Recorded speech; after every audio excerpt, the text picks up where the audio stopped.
Bonjour à tous et bienvenue sur ce tuto dédié à Stardust. Petit tuto très rapide dans lequel on va un petit peu aborder ce plugin, voir un peu de quoi il retourne, qu'est-ce que c'est exactement et plus ou moins ce qu'on peut faire avec. Je voudrais juste commencer par vous souhaiter une bonne année, hein, parce qu'au moment où j'enregistre ce tuto, nous sommes le mardi 3 janvier 2017. Donc bonne année. Et puis si vous regardez ce tuto au mois de juillet, ben, c'est pas grave, c'est gratuit, il faut prendre quand même les vœux. Donc dans ce tuto, on va regarder le plugin Stardust. Alors Stardust, c'est un plugin qui est sorti il n'y a pas longtemps, euh, édité par la société Superluminal.tv. Vous pouvez aller voir sur leur site. Et c'est un système de particules pour After Effects. Alors, ce qu'il a de très très spécial, ce système de particules, c'est qu'il est basé sur un système nodal. Système nodal, on va regarder un petit peu ce que c'est. C'est ça, hein, les nodes, les nœuds, pour ceux qui connaissent ou qui utilisent Nuke ou d'autres logiciels, Expresso par exemple dans Cinema 4D ou encore dans d'autres. Les nœuds, en fait, vont nous permettre de complexifier les systèmes de manière assez incroyable et très très rapide. Alors, ce plugin a vraiment fait du bruit, je trouve, depuis sa sortie. Euh, c'est le début, on n'en est même pas à la version 1.0, on est à la version 0.9.2.3. Des mises à jour viennent très très souvent, énormément de presets dans le plugin. Alors ce plugin, vous pouvez l'avoir soit en version démo, un essai gratuit, vous pouvez le prendre, vous aurez les watermarks, soit vous pouvez l'acheter, il coûte pas très cher, il est à 200 ou 300 $, et vous l'achetez sur AEScript. Le site AEScript que vous devez a priori connaître. Voilà, hop. Et ici, vous pouvez acquérir le plugin. Voilà, il est là. Superluminal Stardust, et il est à 249 $, et bientôt il passera à 299. Bon. Et franchement, il vaut son prix. Il vaut son prix, pourquoi? On va regarder tout de suite. Alors je vais faire une nouvelle composition, je vais mettre un nouveau solide, et sur ce nouveau solide, je vais aller appliquer l'effet, donc Stardust. Voilà. Alors voilà ce qui se passe. On a une fenêtre ici, Stardust. Si elle n'est pas là, vous pouvez la faire venir via fenêtre Stardust. Et vous retrouvez les deux premiers nodes qui sont là par défaut, c'est-à-dire un émetteur et des particules. Et quand je lance ma tête de lecture, je vois les particules qui se créent. Bien sûr, l'émetteur et les particules, je les retrouve ici. Alors, pour ceux qui connaissent Particular, eh ben, on retrouve à peu près les mêmes options, voire un peu plus sur certains points, et voire un peu moins sur d'autres points. Je vais vous parler un petit peu de la différence entre les deux, parce que j'adore Particular, vraiment, depuis toujours. Si vous me suivez, vous le savez. Mais j'avoue que Stardust est en train de me convaincre petit à petit, ou en tout cas, je suis en train vraiment de me dire que dans un futur plus ou moins proche, il sera largement à la hauteur de Particular. Donc, essayons d'abord de comprendre comment il fonctionne. On a donc des nœuds que vous retrouvez ici. On va pouvoir ajouter tout plein de nœuds. À chaque fois que je clique sur un nœud, hop, il s'affiche dans ma fenêtre effet. Si vous n'avez pas cette fenêtre effet, vous allez la chercher fenêtre, effet et paramètres, non, fenêtre, effet tout seul, effet juste là. Voilà, désolé. Donc, quand vous cliquez sur un nœud, hop, vous voyez, il vous amène directement sur le nœud en question et vous avez toutes les propriétés. Donc par exemple, si je reviens sur l'émetteur, j'augmente le nombre de particules par seconde, j'augmente la vitesse. On va pouvoir comme ça très facilement modifier les paramètres. Je retourne sur les particules, je dis OK, je veux un petit peu de particle properties, donc les propriétés, sa taille aléatoire, une taille peut-être un petit peu plus petite. Voilà, et hop, je mets play et mon système suit très bien. Maintenant, on va pouvoir complexifier tout ça, on va pouvoir changer, mais juste avant, je voudrais vous montrer quelque chose qui est vraiment génial avec Stardust, qu'il était aussi et qu'il l'est aussi avec Particular, c'est ces possibilités d'avoir toute une galerie de presets déjà donc créés qui vont nous permettre d'analyser un petit peu comment paramétrer correctement le système. Si par exemple je choisis celui-là, ce Fire-là, que je trouve particulièrement bien, hop, j'ai le choix de remplacer ou d'ajouter en fait le preset au système déjà en place. Donc là je vais remplacer, Voilà. Et j'ai donc hop, le feu qui est ici. Et je peux regarder comment il a été créé. Ça, c'est très intéressant. Donc vous voyez que dans cette fenêtre de node ici, je vais pouvoir, si elle est trop petite, hop, j'ai un petit carré qui apparaît qui me permet de me déplacer à l'intérieur. Donc ça, c'est assez pratique. Et au pire, quand vous l'agrandissez, il disparaît s'il y a assez de place pour tout voir. Ce qui est donc assez intéressant, c'est de voir comment ils ont construit leur système. Donc ici, par exemple, on voit qu'il y a 3 émetteurs qui ont été mis, qui partent sur des particules. Alors, attention, ici, c'est renommé en Fire, mais au final, c'est que des particules. C'est un nœud particule. Des forces, des turbulences, voilà. Beaucoup, beaucoup de choses à apprendre avec les presets. Il suffit de cliquer ici en haut, donc dans l'onglet Stardust, venir et dire, OK, un qui nous plaît, on replace, et on a, voilà, les systèmes qui sont là, et on peut les étudier. Donc ça, c'est déjà très très puissant. Maintenant, on va regarder un petit peu comment construire un système basique pour comprendre un petit peu les nœuds, et ça nous aura fait une petite overview de ce plugin. Donc ici, je vais supprimer, donc je reviens hop, en arrière, je vais supprimer tout ça, et je vais réappliquer Stardust. Alors, effet, Superluminal et Stardust, voilà. Donc, j'ai un émetteur de base qui émet de manière uniforme, dans toutes les directions, avec des particules de base en forme circulaire, d'une durée de vie de 2 secondes. Alors, ici, dans type d'émetteur, par exemple, je peux déjà changer beaucoup de choses. Essayons juste pour voir de mettre, alors, et c'est ça que j'aime bien aussi, notamment, par rapport à particule. Alors, je ne vais pas comparer, je ne dis pas quel est vraiment lequel est le mieux, le moins bien. Je ne suis pas en train de dire que Particular est pas bien, loin de là. Surtout que j'ai entendu dire que Particular allait vraiment s'améliorer, notamment en termes de vitesse, donc c'est très bien. Non, je suis vraiment en train de voir les options qu'on a, qui nous manquent d'ailleurs sur d'autres systèmes. Ici, par exemple, si je passe en mode ring, dans l'émetteur, le type est ring. Alors vous allez me dire, je ne vois pas grand-chose. Si je mets la vitesse, donc le speed, à 0, d'un coup, là, ça devient un petit peu plus parlant. On voit bien que mon émetteur est en mode circulaire. C'est un ring, c'est-à-dire un anneau. Je peux changer en mode grid. Alors là, voilà. Ici, j'ai la grid. Pourquoi je ne la voyais pas avant? Parce que j'étais après 2 secondes. Et les particules ont une durée de vie de 2 secondes. Et par défaut, les grids émettent une seule fois. Si je demande à faire en mode séquence, on aura la grid qui restera. Voilà. Ici, pour le coup, je vais rester en mode point. Il y en a beaucoup d'autres. On pourrait vraiment tous les expliquer. Je les connais presque tous. J'ai pas encore vraiment exploré à 100% les splines, même si j'ai bien compris comment c'était. Il faudrait faire un peu plus de tests. Donc ici, je vais rester en mode point. Et je vais augmenter un petit peu la vitesse. Voilà. Alors là, on est en direction de la vitesse, donc direction des particules plutôt, uniforme. Si je demande à passer en mode directionnel, hop, voilà. J'émets les particules dans une direction. Jusqu'ici, c'est logique. Je vais changer l'orientation. On peut tourner le X, et en l'occurrence, je vais changer l'orientation en Z. Et je vais mettre moins 90 degrés. Hop, voilà. Comme ça, mes particules partent vers le haut. Ok, très bien. Alors après, on a quelques autres options, notamment direction span, c'est-à-dire l'ouverture. On peut changer un petit peu ça, mais ça, je vais laisser à 60, ça va bien. Et je vais aller voir les particules. Hop, je viens ici. Donc, c'est des cercles. Je peux choisir rectangle, cloud, c'est-à-dire nuage, des textures, où c'est moi qui vais créer mes particules personnalisées, et des faces. Alors, je vais rester en mode cercle. Et je vais aller un peu dans les propriétés des particules, et la taille, au lieu de 10, je vais dire 2. Ou peut-être 3. Voilà. Ok, je trouve qu'il y a beaucoup de particules, je vais en mettre 50. Alors là, j'ai donc simplement fait un émetteur qui émet des particules vers le haut. J'ai rétréci un peu la taille des particules et changé le nombre de particules par seconde. Ce que je vais essayer de faire maintenant, c'est d'ajouter un système auxiliaire, c'est-à-dire avoir des particules qui sont émises par rapport à chacune des particules déjà présentes. Comme ça, j'aurai des traits. Donc, je vais venir rajouter en fait un nœud. Ici, la colonne que vous voyez là, c'est la colonne des nœuds disponibles. Donc, le premier, c'est émetteur, et vous remarquez, lisez ici, en bas, quand je survole un nœud, j'ai le nom. Émetteur, particule, auxiliaire, turbulence, force, réplica.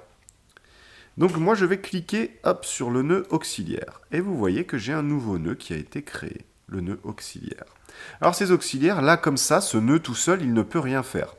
Il est obligé d'avoir un émetteur, d'être relié à un émetteur pour émettre. Donc je vais le relier simplement avec la souris, je tire, hop, et je le relie.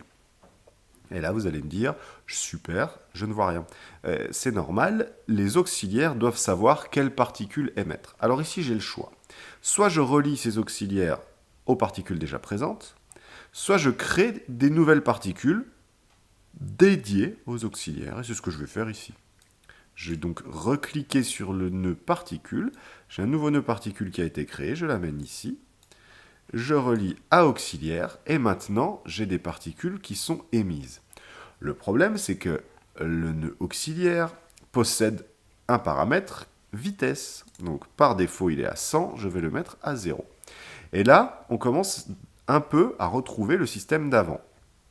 Quel est le souci? Le souci, c'est que les particules émises par les auxiliaires sont trop grosses. Donc, c'est pas grave, je viens ici et je change la taille. Au lieu de 10, je vais dire 2.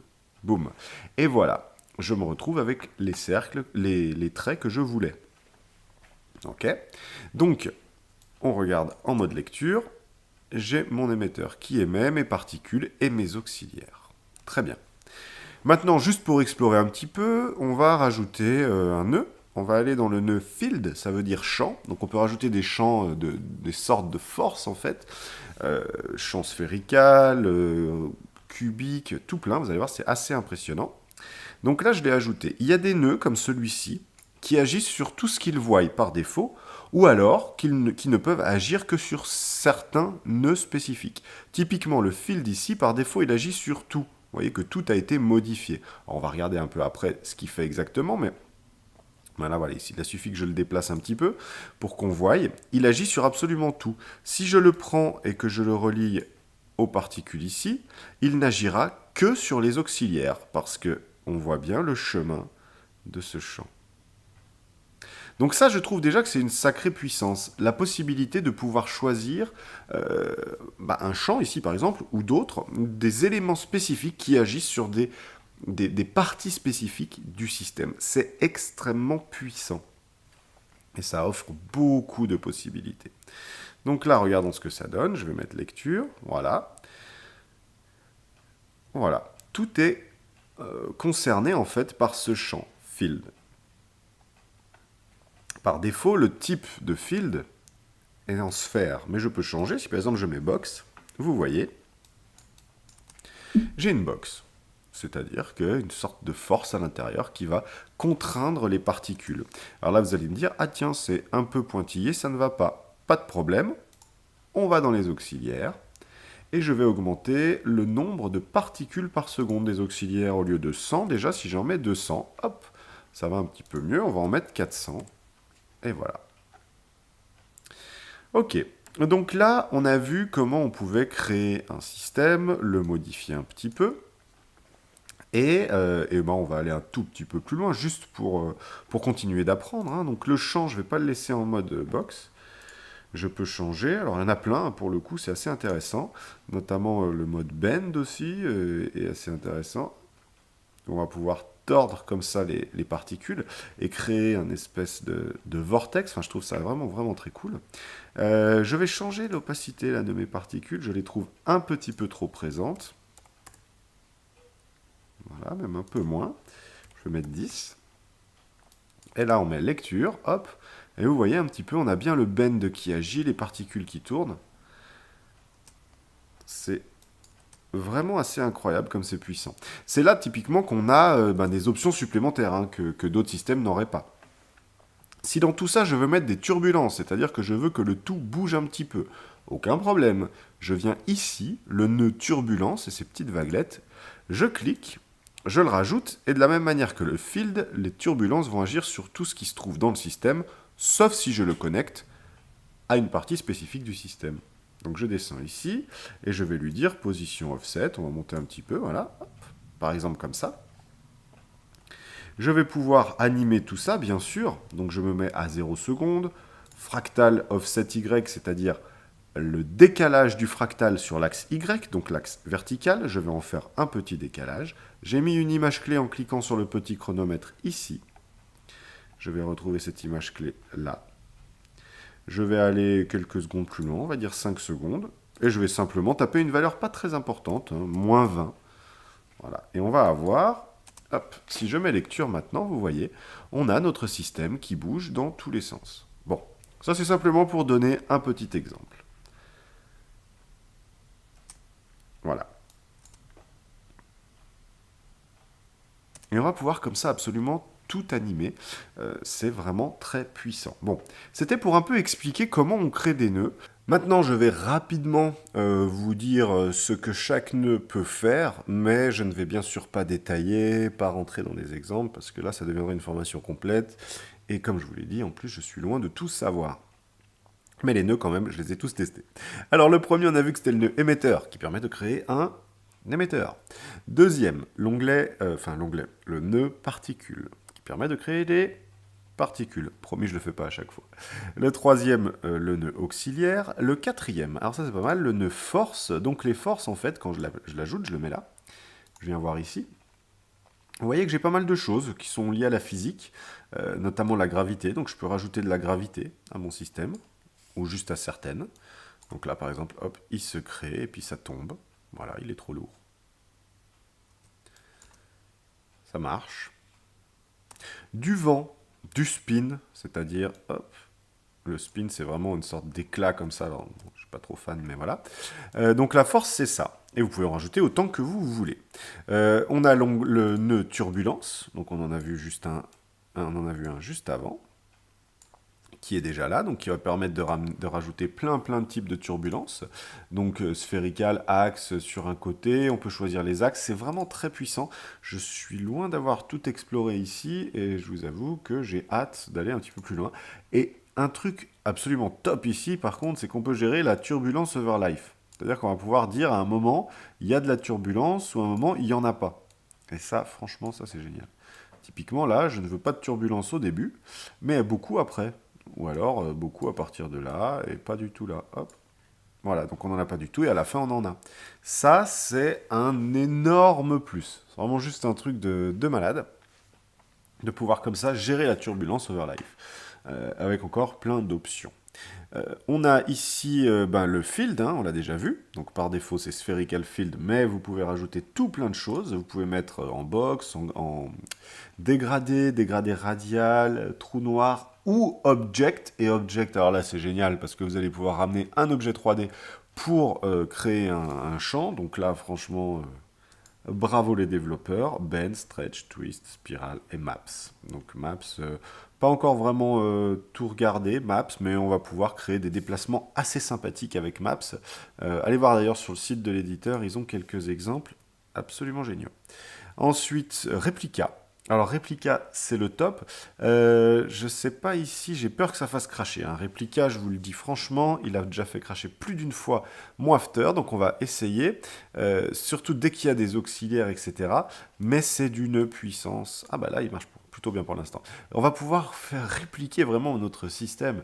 Et ça, c'est juste génial. Donc là, je me suis mis en mode offset. J'ai mis une duplication. Si j'en mets 3 et que je les tourne, par exemple, ici, je peux essayer 90 degrés, voilà, et là, 90 aussi, voilà.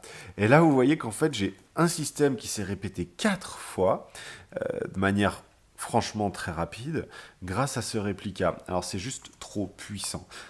Juste pour que vous voyez, je fais une nouvelle compo, je vais vous montrer un des presets qui utilise le réplica. Ça fait peur tellement c'est puissant. Hop. Effet superluminal, voilà. Donc là, je vais aller chercher dans Replica. Alors, il y en a plein, mais celui-là notamment, j'ai adoré. Voilà, puis celui-là, on peut supprimer. Voilà, celui-là notamment, j'avais adoré, parce que c'est juste un truc de malade. Donc là, si je vais me créer une petite caméra, ok, je vais lui mettre, juste pour le coup, lui mettre un objet nul. Et regardez, on va pouvoir vraiment créer des... Ouais, vous voyez un petit peu le genre là? C'est la folie. Je trouve que c'est la folie. Le réplica en mode corner, si on regarde comment ils l'ont construit ici. Encore une fois, je vous encourage à bien. Et là, vous voyez, hein, on a un émetteur, un nœud particule et un nœud réplica. C'est tout. Incroyable. En mode corner, là, on obtient déjà des trucs de malade. Donc ça vaut vraiment la peine. Le réplica, c'est d'une puissance, c'est hallucinant. En mode sphère, en mode tout ce que vous voulez. Par contre, le réplica, faut faire gaffe parce que parfois, il fait cracher. Il fait cracher After. Donc là, faites bien attention. Et ils sont dessus. Il devrait y avoir normalement d'ici 2, 3 semaines, un mois. Donc on est le 3 janvier 2017. Il devrait y avoir des mises à jour à ce niveau-là. Ensuite, on a l'onglet Transform. Donc ça, c'est très pratique. Vous rajoutez ça et vous allez pouvoir, comme ça, toutes les options de transformation classiques, échelle, position, échelle des particules aussi. On va tout pouvoir gérer grâce à ce nœud. Franchement, ça aussi, c'est bien vu. C'est très, très, très pratique. Voilà. Ensuite, on a l'onglet Motion. Alors, l'onglet Motion, je ne vais pas vous mentir, j'ai pas encore vraiment testé. Je sais que quand on utilise des splines ou des traits de lumière, il va pouvoir faire des choses intéressantes, mais je ne sais pas exactement ce qu'il va nous permettre de faire. En tout cas, tel quel, il n'agit pas. À creuser, à regarder. Ah, voilà, ben, il va permettre de rajouter du mouvement en fait sur les particules, mais je ne vais pas m'avancer plus que ça. Et le shading, alors le shading, il permet de contrôler en fait des effets de lumière quand vous avez des lumières et surtout quand vous voulez appliquer plusieurs lumières différentes au système. Typiquement, vous avez une lumière principale. Donc là, je vais la mettre rose pour qu'on voie bien. Par défaut, elle n'agit pas, bien sûr. Il faut activer dans Render Settings, activer le shading. Et là, elle agit. Et ici, si par exemple j'ai une autre... hop, je vais en créer une nouvelle, une lumière bleue.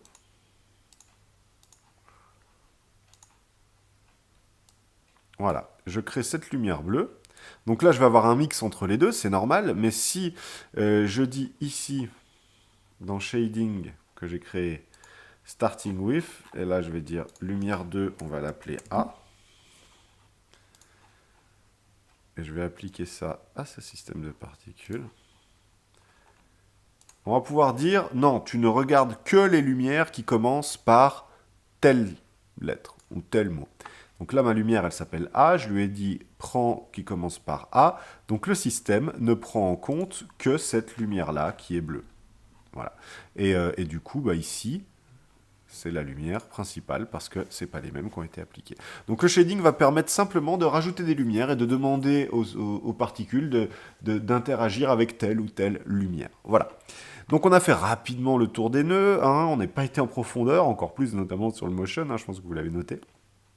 Mais c'est pas grave, l'important c'est de savoir plus ou moins ce qu'ils font, et après ben, de creuser et d'étudier. Sachant d'autant plus que ce plugin fera l'objet en fait de ce qu'on appelle un moulin à café chez Motion Café. Donc Motion Café, petite piqûre de rappel, c'est la communauté francophone dédiée au motion design. On a d'ailleurs un site, la V2 de notre site web qui est sorti il y a très peu de temps, donc en décembre 2016. Vous retrouverez d'ici très peu de temps un live alors la durée, alors c'est difficile à dire, autour de ce plugin. On fera aussi certainement quelques petits tutos et aussi peut-être quelques petits concours autour de ce plugin, encore une fois parce qu'il gagne à être connu. Voilà, passons à l'exemple pratique maintenant.